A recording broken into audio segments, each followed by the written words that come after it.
২২ ফুটের বিশালাকৃতির এক আর্জেন্টিনার পতাকা। দৈত্যাকার সেই পতাকা নিয়ে মিছিল করছেন শত শত আর্জেন্টিনা ভক্ত, যা রীতিমতো সাড়া ফেলে দিয়েছে এলাকা জুড়ে। বলা হচ্ছে এটিই এখন পর্যন্ত সবচেয়ে বড় আর্জেন্টিনার পতাকা। ২০২২ সালে ফ্রান্সকে হারিয়ে বিশ্বকাপ জিতেছিল আর্জেন্টিনা। মেসির হাতে উঠেছিল সোনায় মোড়ানো ট্রফি।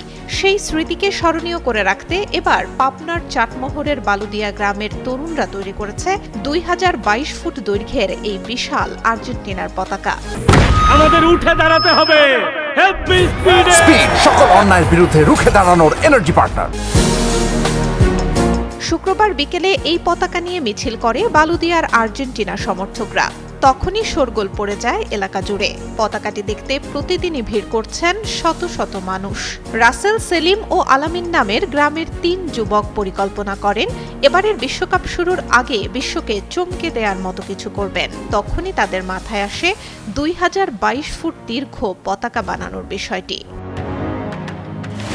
পরিকল্পনা ৩ জনের, কিন্তু অবদান সবার। গ্রামের আর্জেন্টিনা ভক্ত শিক্ষক, শিক্ষার্থী, প্রবাসী, কৃষক সহ নানা শ্রেণী পেশার মানুষ আর্থিক সহযোগিতা দেয়া শুরু করেন। চলতে থাকে পতাকা তৈরির কাজ।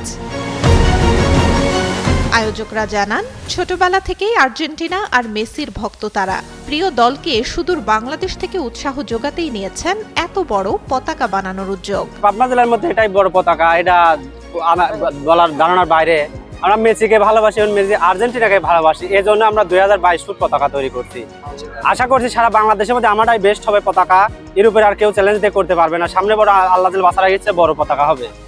পতাকা তৈরি করা ২০২২ ফুট পতাকা এই জন্য তৈরি করা। ২০২২ সালে মেসির হাতে আমরা নিজের চোখে দেখেছি বিশ্বকাপ নিতে, এই জন্য আমাদের ২০২২ ফুট পতাকা তৈরি করা। আরও জানান, পতাকাটি বানাতে লেগেছে ১০ দিন। খরচ হয়েছে প্রায় ৫০,০০০ টাকা। এটি জেলার মধ্যে এখন পর্যন্ত সবচেয়ে বড় পতাকা বলে দাবি করেন তারা। বলেন, পরবর্তী বিশ্বকাপে আরও বড় পতাকা তৈরি করবেন। ২০২২ ফুট এটা যে পতাকা করেছে, এজন্য তাদের আমি ধন্যবাদ জানাই। এই যে বিশ্বকাপের একটা আলাদা উন্মাদনা, উৎসাহ, সেই উন্মাদনা বা উৎসাহকে কেন্দ্র করে তারা এই ২০২২ ফিট পতাকা প্রদর্শনের লক্ষ্যে আজকে আমরা এখানে আসছি। শুক্রবার বিকেলে পতাকা নিয়ে মেসির নামে স্লোগান দিতে দিতে পুরো গ্রাম ঘুরে বেড়ান তারা। তখন তাদের হাতে ছিল বাংলাদেশের পতাকাও। পরে পতাকাটি রাস্তার পাশে টাঙিয়ে রাখা হয়।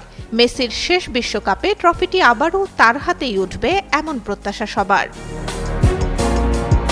সুলতানা সুরমা, যুগান্তর নিউজ।